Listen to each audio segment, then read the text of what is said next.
Today we're going to look at a tool called Formative. It's a great tool for pulling data, for aggressively monitoring your students. It has a lot of really great uses. It embeds right into Canvas, which we love.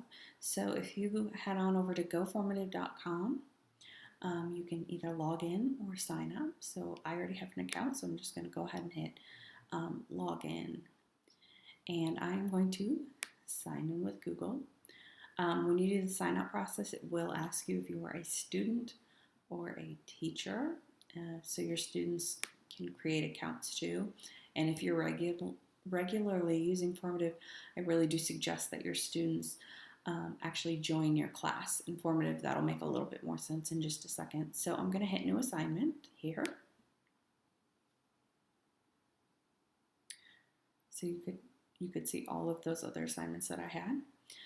Right now I have an untitled formative, so I'm going to actually change this to do now. And you see that I can add questions, add content, and upload and transform. So if I add content, I can add YouTube videos, like a view-only display, text blocks throughout, as well as images. So great if you're having your students refer back to something as well. Upload and transform, that would be like a PDF or a PowerPoint document that you're using, and having students work off of that.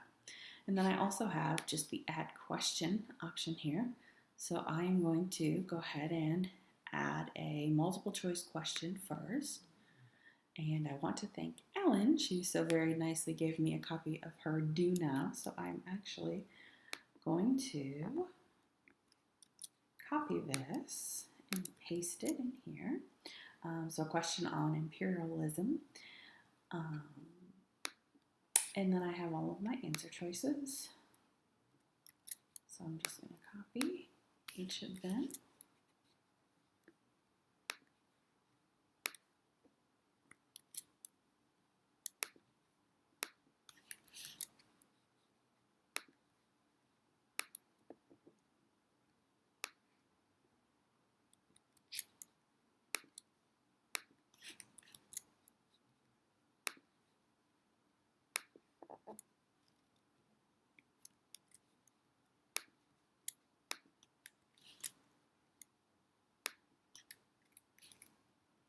Okay, so I also have the select a final answer from the choices above, and I have a point value here, so I could change this to be worth 2 points.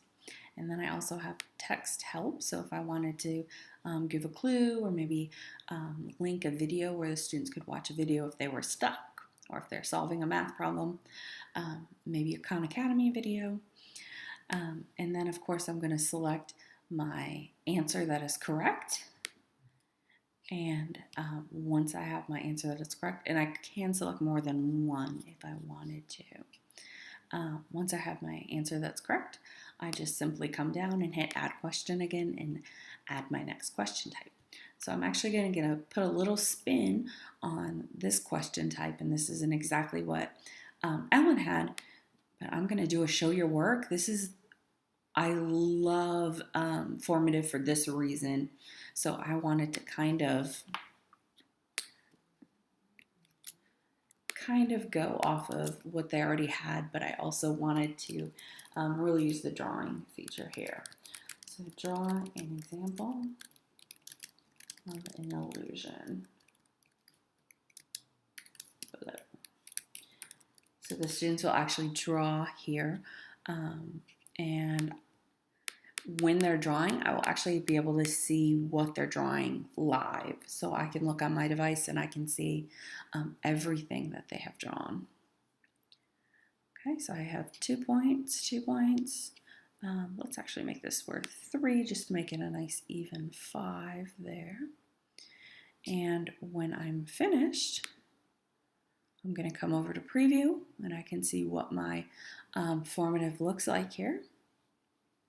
So this is exactly what it's going to look like to the students. They're going to see their names. They're going to pick the correct answer, and then they're going to draw their answer here. Okay. Once they're finished, they hit submit, and then you're able to see it.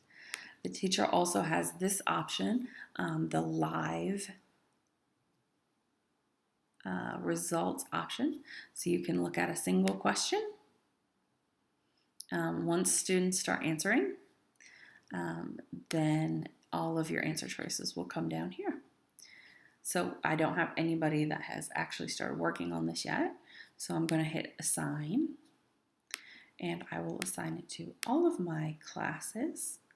You can see that there's a quick code down here. So the students just go to goformative.com/join, and they put that quick code in. You can also assign by a link. It integrates into Google Classroom, which I know some of the folks at Ransom are using. And then there's also an embed code. So if you're using Canvas, you can actually just put that right into your Canvas content page. And then the students will see the formative within Canvas. They don't have to go out at all.